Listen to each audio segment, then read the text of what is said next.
Muy buenos días. Aún restan 5 minutos para las 12 del mediodía, es decir, de las tardes de este día miércoles 23 de marzo. Qué rápido pasa el tiempo, ¿eh?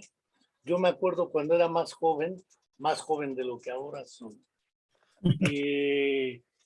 Sí, porque le voy a hacer como la esposa del presidente Andrés Manuel López Obrador en la torre de control del aeropuerto Felipe Ángeles, que hace su bromita de no menos, queriéndose burlar de Peña Nieto, y hablo volteó como diciendo, joder, como das lata, y ay, se me salió del alma. Pero fuera de ello, hoy comenzamos 5 minutos antes en virtud de que nuestro querido invitado, el cuasidoctor Raúl Alberto Olivares Brito, pero para todo mundo que lo conoce es el doctor Raúl Alberto Olivares Brito, en Derecho, precisamente Derechos Humanos, por lo demás, procurador de la Defensoría de los Derechos Académicos, Estudiantes y Trabajadores dentro de la UAM, vieja guardia en Derechos Humanos, excelente amigo y compañero junto con el doctor que ahora se encuentra en las huestes colombianas, el buen El doctor, Cristian sí, Cristian. Benítez, que debe estar por Colombia, al cual enviamos fraternos saludos.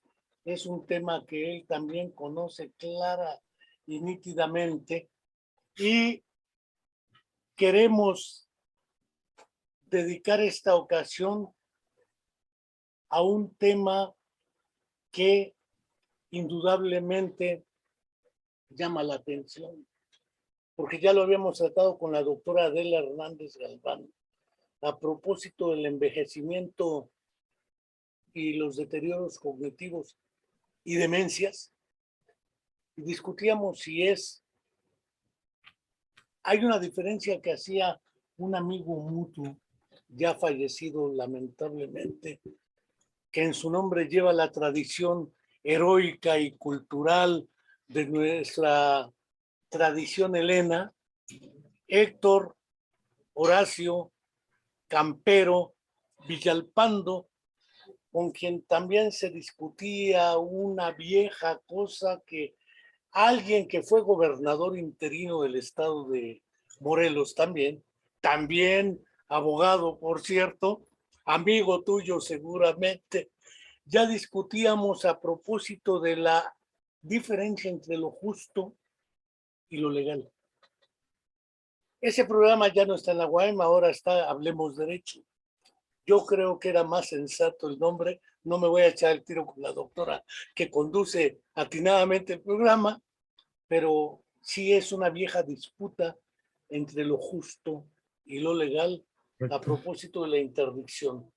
Antes de empezar, no quiero dejar, más allá de la discusión de si las clayudas o no, y de si el aeropuerto internacional Felipe Ángeles está a todo lo que da o no, si hubiera sido mejor en el lago de Texcoco, siempre hubiera sido mejor lo que hubiera hecho la oposición, que no lo hizo cuando estuvo en el gobierno. Pero bueno, son pleitos que no vamos a dirimir en esta mesa de diálogo con el doctor Olivares Brito.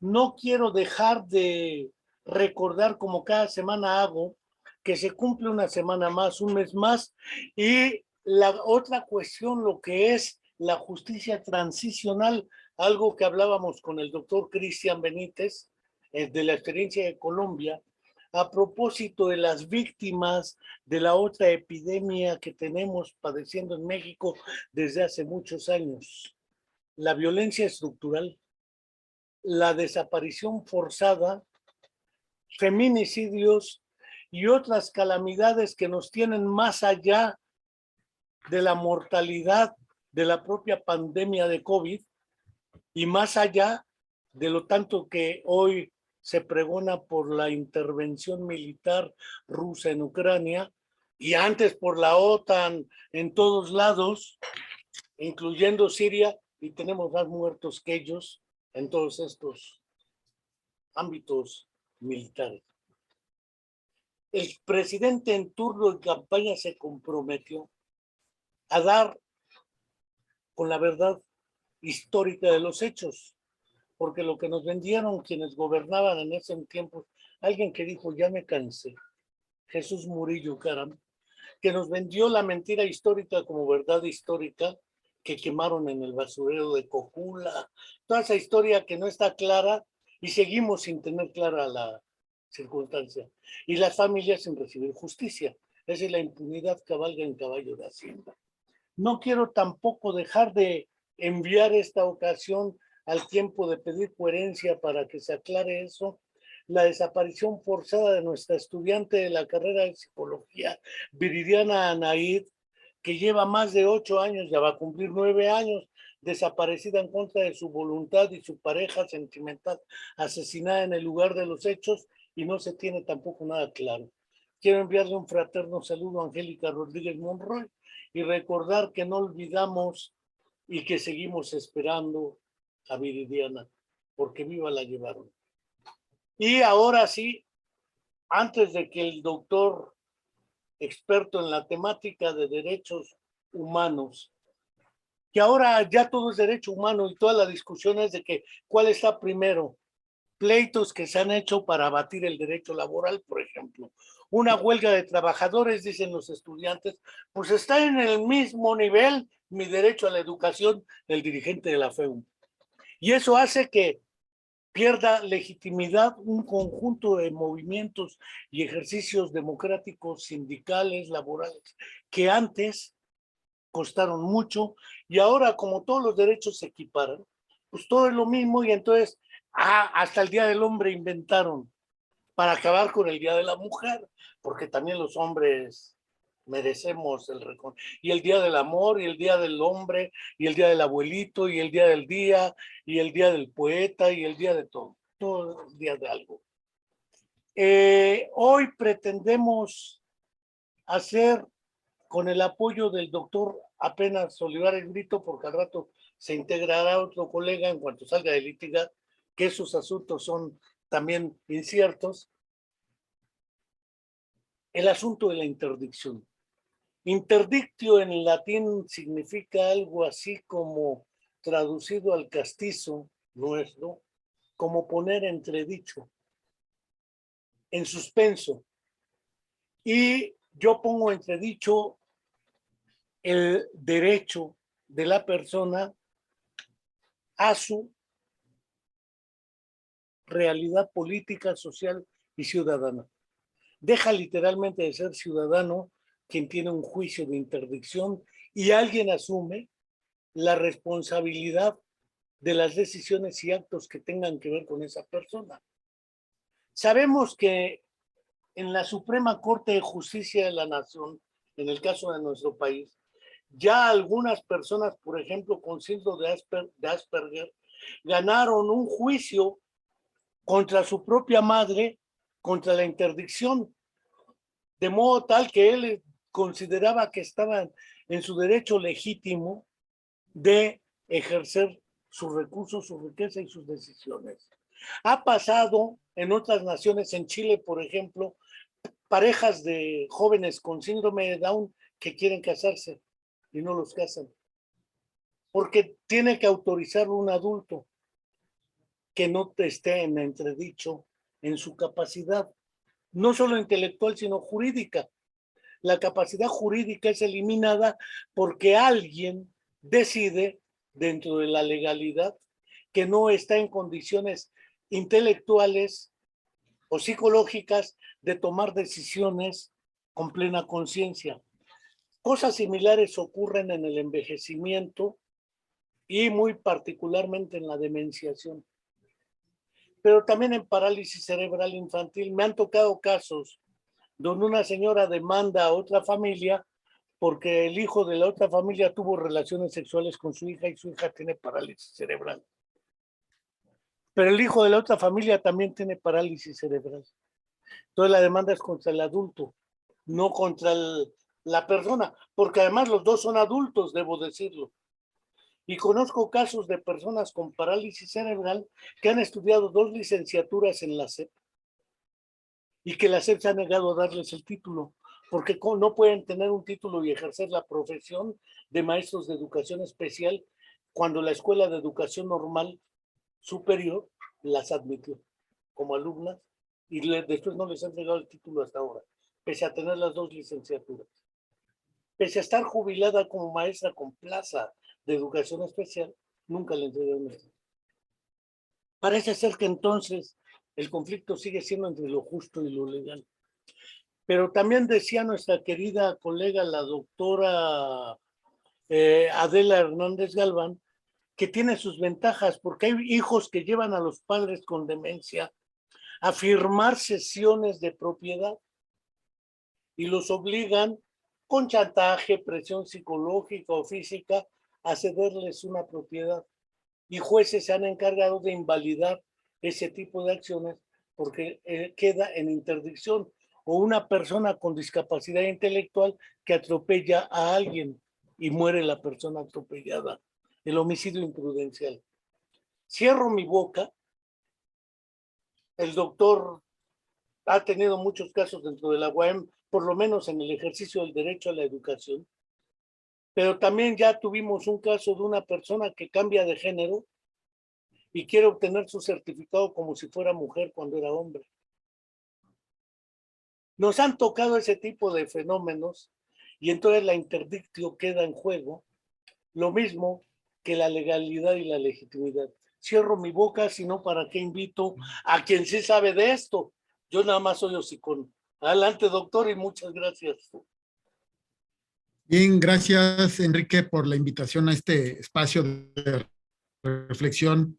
Y bueno, tú abriste el comentario con esto que mencionabas del conflicto eterno entre pues lo justo y lo legal, y es precisamente en este viejo conflicto que se enmarca el tema pues que hoy estamos analizando de la interdicción, concebida esta como una restricción, una limitante a la capacidad jurídica pues generalmente aplicable a aquellas personas con una discapacidad, ¿no? En este caso, intelectual, de demencia, de degeneramiento, pues en sus esferas cognitivas, ¿no?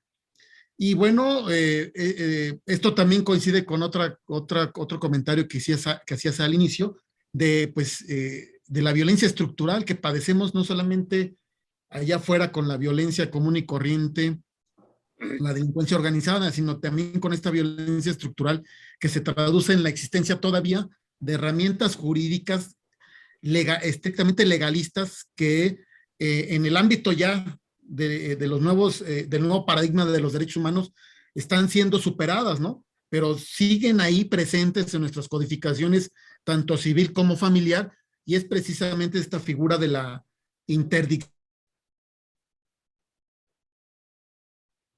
del proceso de interdicción, de declarar a una persona limitada en su capacidad jurídica, otorgándole con esa sentencia, pues casi como dicen los teóricos, una muerte civil, ¿no? Lo condenan a una muerte civil porque lo restringen en su totalidad para ser titular de sus derechos y obligaciones, poder decidir con autonomía el proyecto de vida que él desea, disponer materialmente de sus bienes, disponer de sus derechos, y bueno, lo reducen, y bueno, esto sigue siendo una de las reminiscencias de esta violencia estructural que fue diseñada bajo un sistema que hoy afortunadamente está siendo superado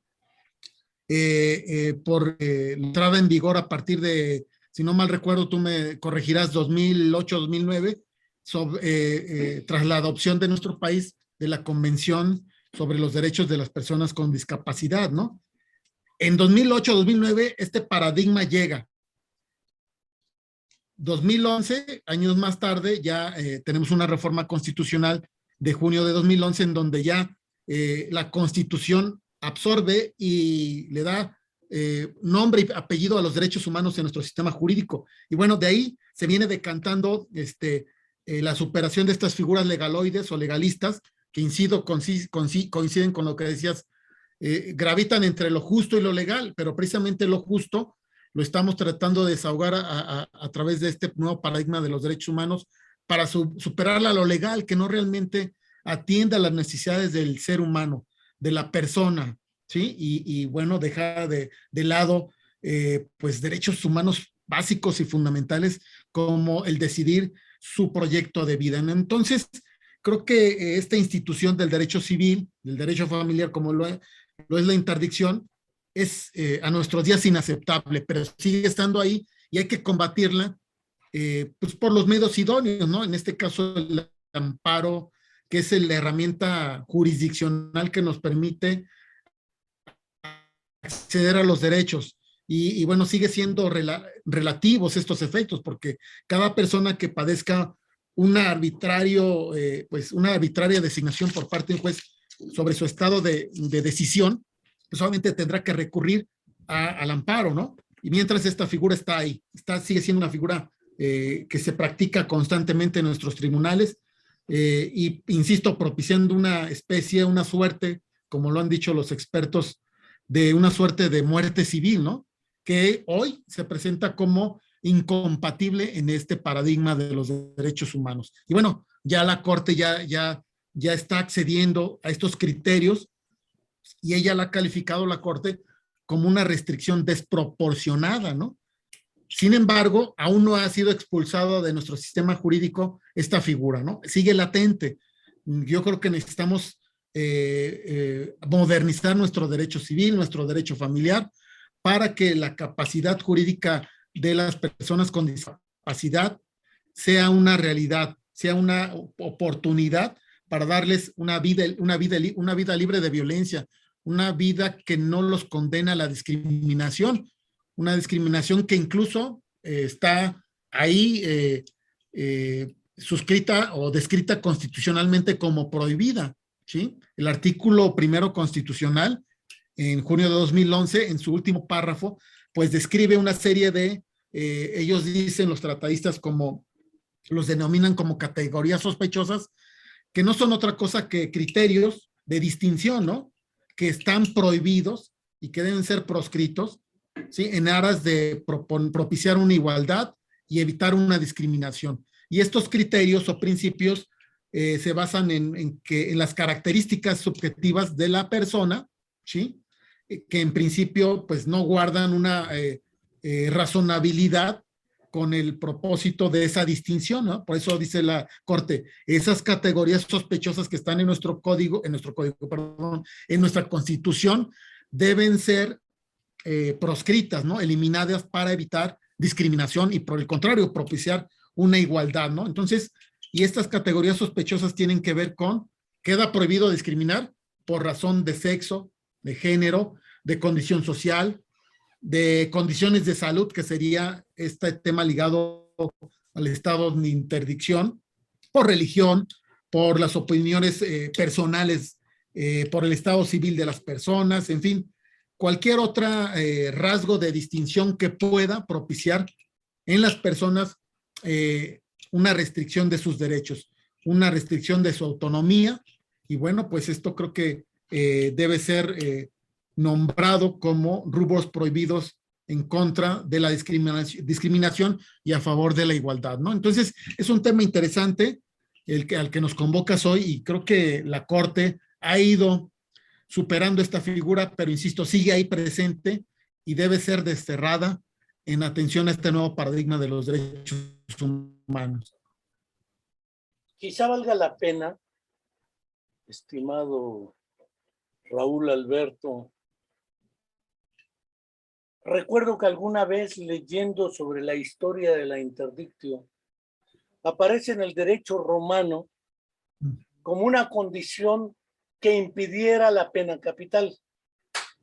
Es decir, para no matar a la persona y dejarla viva, le suprimían todos sus derechos económicos, políticos y civiles y lo expulsaban más allá de la frontera.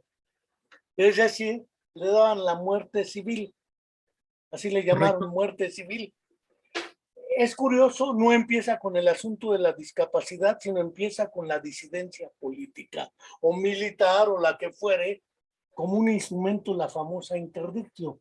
El derecho romano es una de las bases de nuestro derecho constitucional actual en muchas naciones.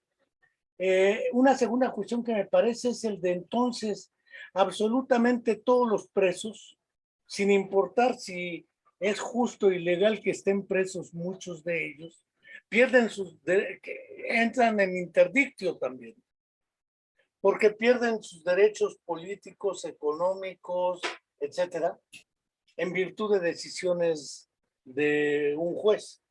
Un juez de un tercero. Bajo ciertos criterios y parámetros. La interdictio, naturalmente, algunos intentaron suavizarla con el terminejo de discriminación positiva. Es decir, tiene el propósito bueno, de buena intención, de evitar que se abuse de la persona.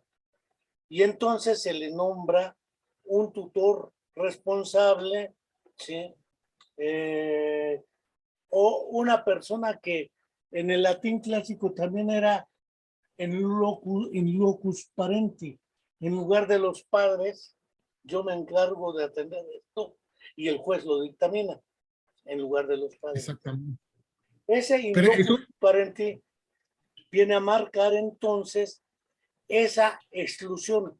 Pero hay un problema que planteas que también vale la pena entrar, el de la armonización. Si el artículo primero constitucional es claro, si hay una ley general de inclusión y atención, y además hay una convención internacional que por derecho constitucional en automático pasa a rango constitucional, correcto, en automático y por una estructura jerárquica de Hans Kelsen, debieran ser derogados todos los artículos y normas que contravengan al nuevo principio. Y eso no se hace. Entonces hoy nos encontramos ante el hecho de que normas inferiores anulan a las superiores por decisión de jueces. Y el único recurso que queda es un recurso individual y no colectivo, el amparo. Yo me amparo contra el acto de autoridad, pero el amparo tengo que ir y ejercerlo. Pero más allá del amparo no tengo defensa alguna contra la interdictio. Exactamente, incluso ahí has tocado un tema fundamental. La reforma de junio de 2011 otorga un control de la convencionalidad, un control difuso a las normas de derechos humanos que se desprenden de nuestra Constitución, pero el problema es que esto se dificulta aterrizarlo en la realidad porque por la nula experiencia de los jueces ordinarios, me refiero a los del fuero común, respecto a la materia constitucional, que es manejada por los jueces federales.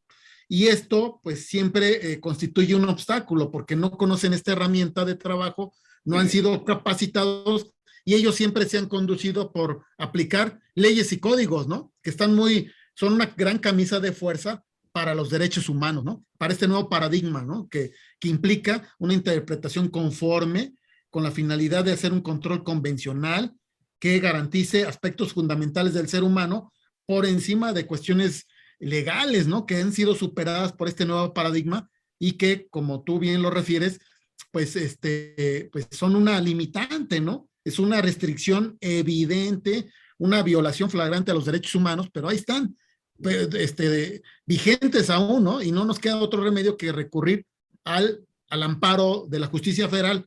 Pero insisto, es un tema de origen en nuestros jueces locales que aplican tanto el Código Familiar, que regula estados de interdicción, y el Código Procesal Familiar, así como el Código Civil, el Código Procesal Civil, que regulan también cuestiones en donde el ser humano, al declararlo en estado de interdicción, pierde la capacidad de generar decisiones sobre sus derechos y sobre sus bienes, ¿sí? Los cuales quedan al arbitrio, ¿sí?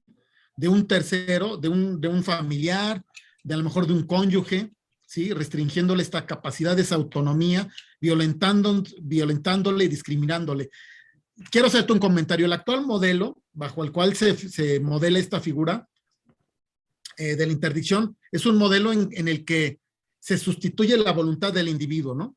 Así, sin más ni más, sustituimos su voluntad y un tercero decide por él, ¿sí? Le quita la autonomía, ¿sí? Limita sus capacidades jurídicas y, por tanto, también su personalidad jurídica. Él no puede comparecer a un juicio per se, por sí mismo, Bien, entonces, el actual modelo o sistema legal de la interdicción, pues resta o sustituye voluntad. De lo que se trata es que dentro del paradigma de los derechos humanos, eh, este modelo se quite, se elimine, y por el contrario, se encuentran las herramientas, las figuras, tanto sustantivas como procesales, para darle al individuo herramientas que le ayuden a tomar decisiones. Y si una vez acontecido esto se reitera que pues no puede, pues ya procederá el estado de interdicción, pero primero debemos darle al discapacitado, basado en estas consideraciones de derechos humanos, pues el reconocimiento o la oportunidad para que ir, ¿sí? El rumbo de su vida, de su proyecto de vida, ¿no? Ahorita es limitativo, pero se trata de caminar hacia una forma en que sea compatible la posibilidad de que el interdicto, o bueno, o el ser humano, mejor dicho, con esa discapacidad, pueda tomar decisiones, crearle las condiciones para la toma de decisiones, y no inmediatamente y por disposición de ley y de un juez se le quite esa autonomía, ¿no? Se le arrebate, se le declara esa muerte civil, ¿no? Hay dos cosas que quizá valga la pena también profundizar. Señalabas que actualmente muchos jueces, porque hay jueces federales, estatales, regionales, etcétera, debido a su falta de capacitación y actualización, siguen anclados en estructuras que no responden a los cambios nuevos. Pero yo he sabido que procesalmente, cuando alguien argumenta o arguye, es que no conocía que eso estaba prohibido, lo encierran de todas maneras, porque la ignorancia no exime de responsabilidad. En el caso de los jueces, sí les exime. En el caso de los jueces, aunque están ignorantes, no les exime de responsabilidad. Entonces me parece una trampa de doble filo. Pero por otro lado está el otro asunto que señalas. Mientras que el problema de la discapacidad o la demencia, etcétera, es un problema colectivo y grupal, porque aparece la familia, aparece el trabajo, aparece la escuela, etcétera. El tratamiento se vuelve otra vez individual. El individuo es el que es interdicto, valga la expresión, ¿sí? El individuo le imponen un tercero que se encargue de actuar y decidir por él. Lo decide un tercero que no es él. Lo pide un tercero que no es él. Que no es él. Entonces resulta que el mismo proceso está viciado del proceso de negación de capacidad jurídica de la persona, porque alguien que no soy yo es el que se presenta y hace la demanda. Alguien que no soy yo es quien la analiza. Alguien que no soy yo es el perito que dice si puede fundarse o no la interdictio. Alguien que no soy yo, otro, el juez, dice con los recursos que tenga, ignorantes o no, si puede o no tomar esas decisiones. Es decir, toda la estructura procesal del juicio de interdicción está asumiendo el principio de la interdicción antes de decidirlo, porque él no puede hacer todo lo que acabo de decir si no va con un tercero que no es él. Entonces, de antemano está negado en el mismo proceso, en lo procesal, el derecho. Y lo único que me queda es que quien se ampara tiene que ir con un tercero a ampararse. Hasta ese juicio de amparo queda en entredicho porque lo tiene que, por ejemplo, el caso del muchacho con síndrome de Asperger que mete el juicio contra la interdictio de su mamá y lo gana, tuvo que ir la abogada, si no, no contaba. Digo, hay un principio constitucional que me permite a mí representarme legalmente y defenderme. Tengo capacidad jurídica. No pero en legal. este caso, se les arrebata esa personalidad jurídica. Desde el proceso mismo. Sí, exactamente. Exactamente, creo que este proceso es,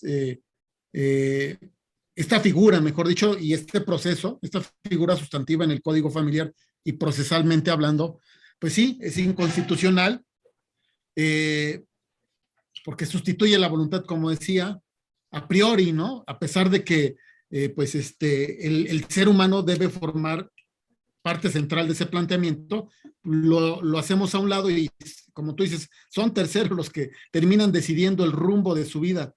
El proyecto de vida que él anhela tener no existe para la sociedad, no existe para la ley y es conculcado flagrantemente por esta figura, ¿no? Que pues debe ser combatida, como tú bien lo refieres, por la relatividad de las sentencias, ¿no? Surte efectos nada más para una persona, ¿no? Y debemos concurrir cada vez que tengamos pues una necesidad de este tipo, pues en lo personal, en la vía de amparo, ¿no? Entonces creo que debe modelarse un nuevo sistema legal en el ámbito del derecho familiar y permitir que un nuevo sistema, a la luz de este paradigma de los derechos humanos, nos sirva de base de apoyo para que estas personas con discapacidad puedan tomar sus propias decisiones antes de que a priori otras personas decidan sobre su vida, ¿no? ¿Sí? Pensar, por ejemplo, los asuntos que tratas en la Procuraduría de los Derechos Académicos. Ya hemos comentado un asunto con el cual el director de la unidad de inclusión nunca le ha gustado, pero fue con el que empezamos. Empezamos con el acto humanitario. Por acto Sí. humanitario decidimos que entran los alumnos independientemente del examen de ingreso e independientemente de la calificación que hayan sacado. Ingresan. Eso fue al principio cuando empieza este programa en la UAM. Pero después se van modificando las normas de ingreso, permanencia y promoción académica de los estudiantes y se van incluyendo dentro de estas el concepto, por ejemplo, de adecuaciones de acceso o de ajustes razonables. Aunque esa razonabilidad, discutiéndolo con el buen Guajardo, le decía, ¿quién la asume? ¿Quién dice que son razonables? ¿Según quién? Y entramos otra vez al interdictio. Tú dictaminas que entren según los instrumentos legales, jurídicos y administrativos de los que dispongas, además de los éticos. Al liceo y su grupo le toca decidir cómo apoyan a la unidad académica a la que entra. Pero a la hora de la verdad, el problema de los ajustes razonables escapa de tu jurisdicción, de tu iuris. Eso corresponde a la unidad académica y a la unidad de inclusión, debo creer. Pero el problema sigue sin resolverse, porque la interdictio está dependiendo de dos estructuras que además se nos ocurre inventar porque no había otra. Es decir, nos es impuesta por las circunstancias.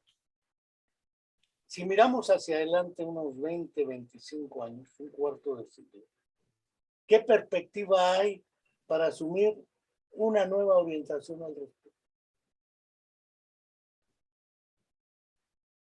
Porque si el paradigma de los derechos humanos, que antes no existía, pero existían los llamados derechos y garantías individuales, libertad de pensamiento, libertad de expresión, bla, bla, bla, dentro de ciertos límites, porque si no llegan los neonazis y nos van a querer decir que tienen el derecho de convocar a un homenaje a Hitler y de no solo hacerle el homenaje, sino además promover el proyecto de Hitler en México.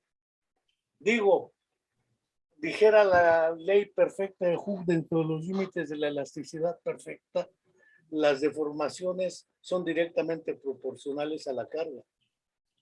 Quiero creer que en el derecho también.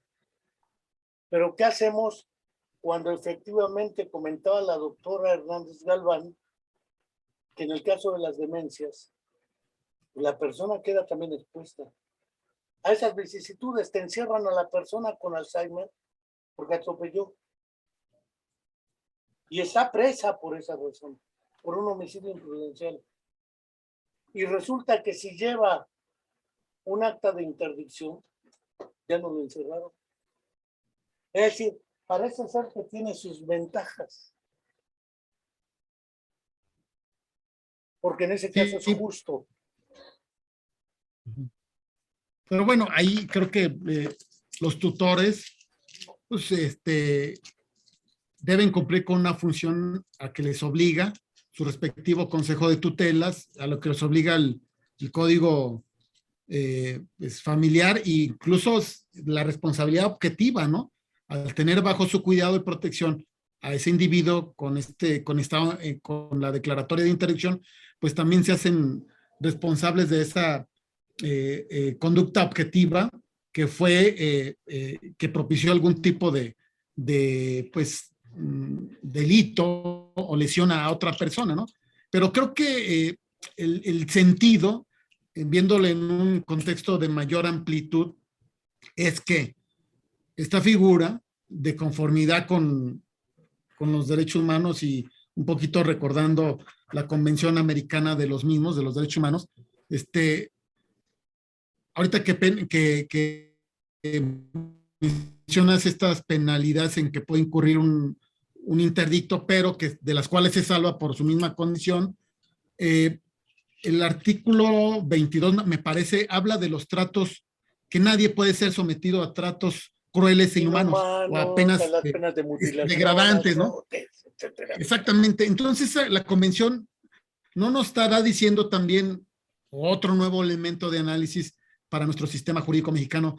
No nos estará diciendo, oye, pues es un trato cruel e inhumano el que le estás imponiendo a este ser humano, a este mexicano, declarándole arbitrariamente un estado de interdicción, y dirá el juzgador mexicano, no, arbitrariamente, no, pues ahí está en la ley, está en el código familiar, y yo pronuncio mi sentencia o mi resolución en base a la ley, yo no estoy inventando ningún supuesto jurídico, ¿no? Sí, pero como volvemos al mismo punto, ¿no? Ese eterno conflicto entre lo justo y lo legal, ¿sí? Lo justo sería que hubiera un modelo donde se le permitiera, o se le crean las condiciones para que ese individuo tome sus propias decisiones, ¿no? No que a priori se la restrinjan, se la limiten y pasen la voluntad sustituta a otra persona, ¿no? Entonces creo que hay varios focos rojos sobre los cuales gravita pues esta figura legal que muchas veces en los juzgados cotidianamente lo vemos, sirve para el uso abusivo de los tutores sobre los bienes y derechos, principalmente apreciados en dinero que tienen estas personas por motivo de una herencia, de un legado, ¿sí? O que han construido ellos mismos y que en determinado momento, por su degeneración neuronal, pues caen en este estado, ¿no? En esta debilidad para poder valerse por sí mismos. Entonces creo que son muchos referentes legales y muchos referentes, mejor dicho, desde los derechos humanos que nos indican que debemos transitar ya a un nuevo modelo y abandonar esta figura del siglo pasado que está inserta en nuestras codificaciones y que pues solamente pueden ser superadas por vía del amparo, ¿no? Jurisdiccional como defensa de los derechos humanos, ¿no?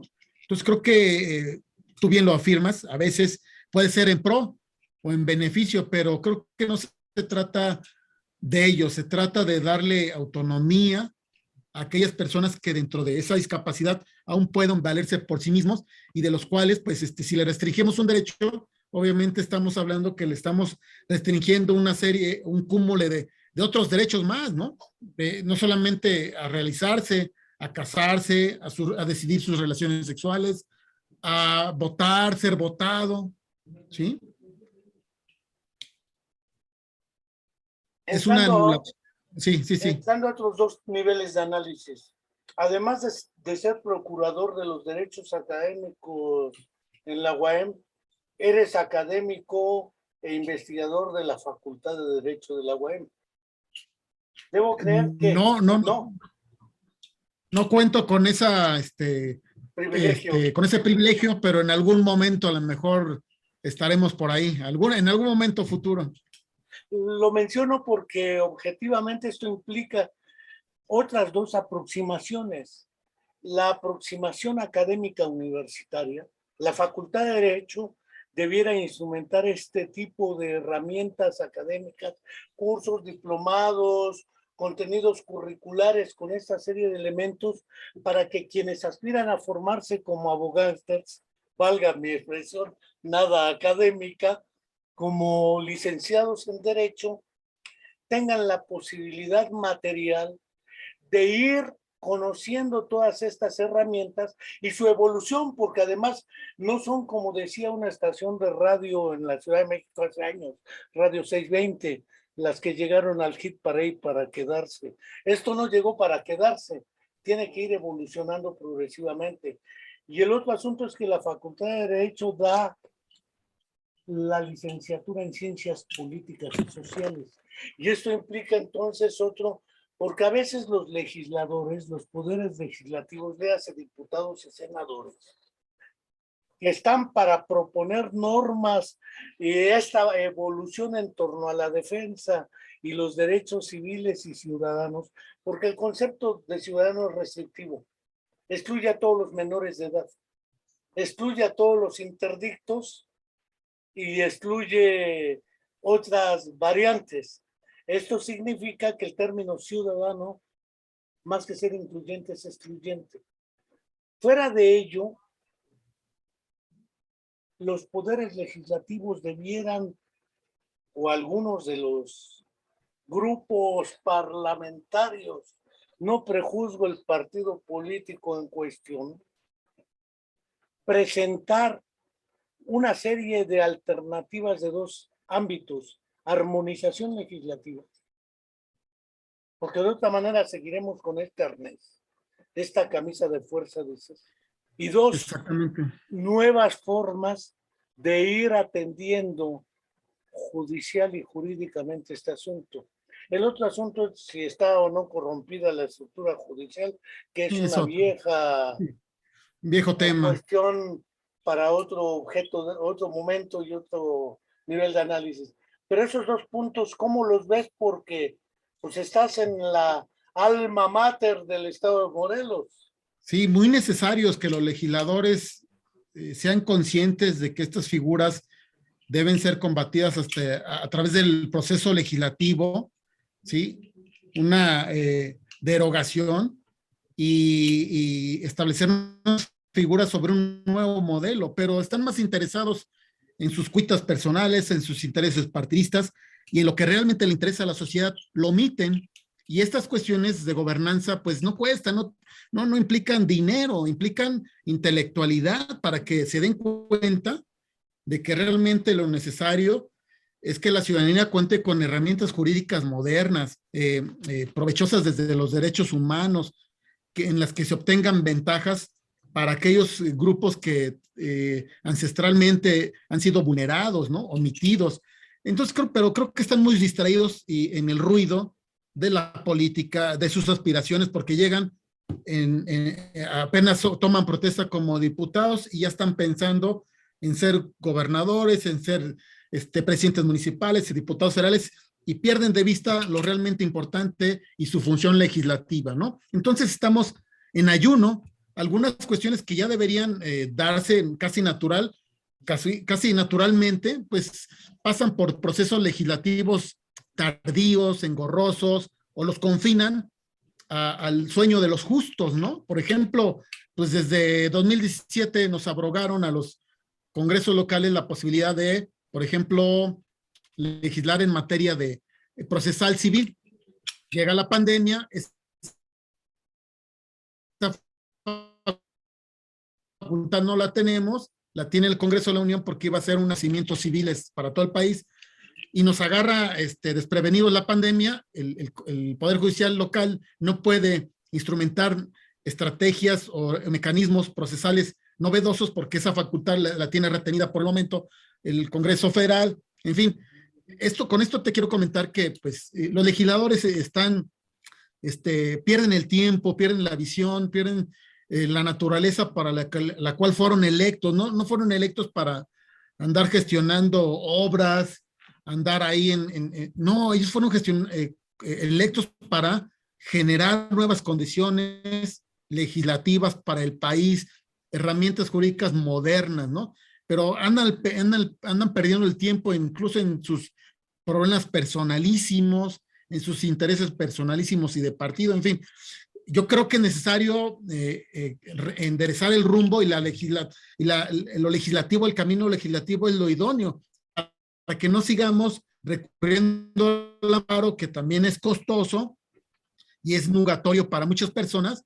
Bueno, que de una vez esas figuras desaparezcan de nuestra estructura, de nuestra codificación, y creo que nos permitan ya modelar el nuevo paradigma de los derechos humanos ya desde las leyes, ¿no?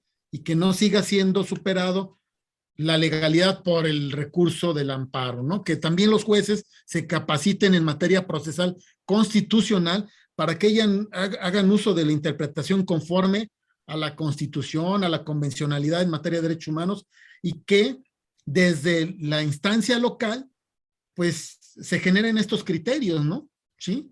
Que atentan, estos criterios aún presentes como la figura de la interdicción, atentan contra los derechos básicos, fundamentales del ser humano, ¿no? Entonces creo que eso es necesario. Mientras tanto, a nuestros alumnos en la Facultad de Derecho, en donde soy profesor por horas, la intención ha sido cambiarles el chip, decirles, no se vayan por estrictamente lo legal, que no siempre es lo justo. Aquí tienen la herramienta de litigio estratégico en materia de derechos humanos que permite superar estas figuras que aún están anquilosadas en nuestro sistema o nuestro orden jurídico nacional y estatal. Vayan más allá de la norma, ¿sí?, prohibitiva, y supérenla con un litigio estratégico en derechos humanos. Inserten estos razonamientos, estos argumentos en sus escritos iniciales de demanda, para irle abriendo al juez el panorama, ¿no? El criterio. Están obligados a hacer control convencional de los derechos humanos, ¿no? En una interpretación conforme, si es o no legal esa porción normativa, esa pieza normativa, ¿no? Creo que es importante que estas valoraciones ya no se las dejemos completamente a los jueces federales, sino también están obligados los jueces locales, pero lo pasan por desapercibido y se concretan a la norma, a esa gran camisa de fuerza que son la codificación familiar o civil o procesal, y de ahí no se salen, no hacen una reflexión que supere este tipo de ordenanzas o de ordenamientos jurídicos a todas luces inconstitucionales, ¿no? A todas luces atentatorios contra la dignidad humana, la discriminación, que nulifican el derecho al acceso a la justicia para las personas con discapacidad, que les niegan una vida o una forma de vida independiente, ¿sí? Entonces creo que ya la Corte ha puesto el ejemplo, pero los jueces, en este caso familiares, siguen siendo pues, muy cuadrados en sus definiciones, en sus pronunciamientos resolutorios. Es curioso, una compañera que estudió psicología en la UAM con una discapacidad ha sido muy activa políticamente y participa en muchos eventos. Y ella decía justa y atinadamente que les dicen que sean independientes, que promuevan, pero cuando hace actos el gobierno local, les dice que vayan con un familiar por razones de seguridad.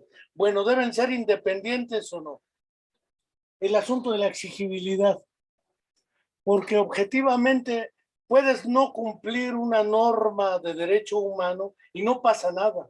No, es decir, el problema es que quedan sujetos a recomendaciones o quedan sujetos a lo que se llaman de aplicación progresiva en función de con las condiciones que tenga cada quien, pero no son de aplicación inmediata ni son exigibles o vinculantes.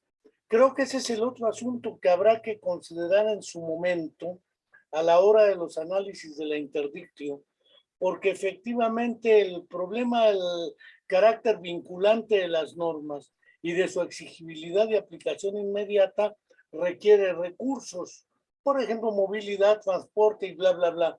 Pero hay otro asunto que señalaste y que yo señalaba también, el asunto del derecho de amparo que lo vuelve individual. Pero cuando leí, porque sí lo leí palabra de honor, a Héctor Fixamudio y sus análisis sobre teoría del amparo, me parece que tampoco es descabellado el derecho de amparo, porque los jueces y las autoridades interpretan. Es decir, la ley no es una camisa de fuerza que se aplica o no se aplica según la interpretación de quien toma la decisión de qué y cómo se aplica. Y ese asunto del concepto de interpretación está sujeto a las competencias intelectuales, cognitivas y éticas de los propios jueces. Entonces también el derecho de amparo tiene sus virtudes, pero una cosa es el derecho de amparo como categoría general, lo veía en Fixamudio y en otros trabajos, porque luego el doctor Cristian me educa en estos lares, asuntos. El problema es, en este caso particular de la interdictio, no puede ser solo el derecho de amparo, pero tampoco se trata de abandonar el derecho de amparo, supongo. Yo no soy abogado, aunque la secundaria el director creía que iba para abogado, la CCH creía que iba para economía o ciencias políticas, y nunca me fui para psicología, y curiosamente psicofisiología. Entonces nada que ver con el derecho, pero es curioso porque sí es cierto que tiene que ver con el derecho. Esos asuntos, ¿cómo quedan? Porque nos vamos acercando a las 12:46 y nos quedan unos 10 minutos porque tú tienes otra actividad y no quiero forzarte a que llegues tarde a la otra actividad. Sí, ¿verdad? Mira, yo creo que es evidente, los jueces tienen esa obligación, ¿no? O sea, pero no la han entendido. Consideran que está conferida esta máxima, estos principios rectores del artículo primero constitucional, de que todas las autoridades en el ámbito de sus facultades están obligadas a promover, respetar, hacer efectivos los derechos humanos. Piensan que nada más esto es una obligación para los jueces federales. No, es una obligación para todos aquellos que pronuncian el derecho, incluso de autoridades administrativas, en fin, todo acto de autoridad debe estar apegado a estos principios constitucionales de derechos humanos, ¿no? Por eso, por ejemplo, en el caso que decías, bueno, es evidente a la luz es un hecho notorio, es de explorado derecho, y más si eres un experto en la ley, que, pues, por ejemplo, la figura de la interdicción no es acorde, ¿sí? Con la convención, por ejemplo, por todos conocida, no es acorde con la convención sobre los derechos de las personas con discapacidad. Incluso este conocimiento previo ni siquiera nos podría servir para hacer una interpretación conforme, porque de hecho nos estamos percatando de que es violatoria al derecho a la igualdad y a la no discriminación, ¿no? Y bueno, sabiendo, reconociendo que esa es una restricción desproporcionada, pues a la hora de definir un asunto, y se supone que, por ejemplo, los jueces de lo familiar, pues deben ser expertos o eruditos en los temas que gravitan en el derecho familiar, y la interdicción gravita, los derechos humanos gravitan esencialmente. Entonces creo que no hay un escrutinio interesante o deseable por parte de los jueces locales para los derechos humanos al momento de ellos pronunciar una resolución basada o apoyados en la revisión de textos locales, jurídicos locales, ¿no? Entonces creo que no examinan, no saben, muchas veces no reconocen esas categorías sospechosas que dicen, momento, dejen ver si esto está sirviendo para constituir una discriminación o ser la base para una discriminación por el estado de salud o condición de esta persona, ¿no? Para a priori yo pronunciarme y declararle en estado de interdicción. Entonces creo que aún falta mucho trecho por recorrer. Creo que vuelvo a lo que tú mencionabas en un principio, seguimos en esta batalla constante entre lo justo y lo legal, y creo que este principio, esta máxima, debe comenzar por racionalizarse en los juzgados. Si bien a lo mejor vamos tarde en reformas de gran calado que modernicen nuestro derecho familiar o nuestro derecho civil, pues al menos que sean los jueces receptores de esta idea paradigmática de los derechos humanos y la pongan en ejercicio. Están obligados a revisar la constitucionalidad, o al menos bueno, si no la constitucionalidad, porque ellos no la declaran, al menos a hacer una reflexión sobre si es acorde, ¿no? Con estos principios de derechos humanos, ¿no? Si no restringen, ¿sí? Si no limitan, porque, bueno, como hemos dicho, pues no solamente limitas un derecho, sino al limitar uno, pues en cascada, pues estás limitando a otros, ¿no? No solamente la capacidad jurídica la limita, sino la personalidad jurídica, ¿no? Puedes ir por propio pie a casarte, ¿no? O a votar o ser votado, en fin. Creo que pues es todo debe ser una visión integral que debe comenzar por quienes pronuncian el derecho, ¿no? De primer momento, ¿eh?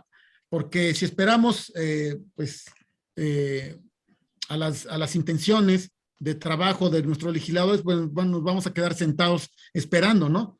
Deben los jueces eh, tomar conocimiento de su papel trascendente. Nosotros, por ejemplo, como Procuraduría de los Derechos Académicos, a la luz de los derechos humanos, resolvemos muchas cosas que desde la legalidad interna, desde la legislación universitaria, restringen derechos, ¿sí? Entonces creo que esto nos ha servido para elevar pues a la vigencia este paradigma que no debe, de los derechos humanos, que no debe pues quedarse en letra muerta, sino hacerse efectivo, pues en este caso que nosotros revisamos quejas de universitarios, pues debe hacerse viable, ¿no?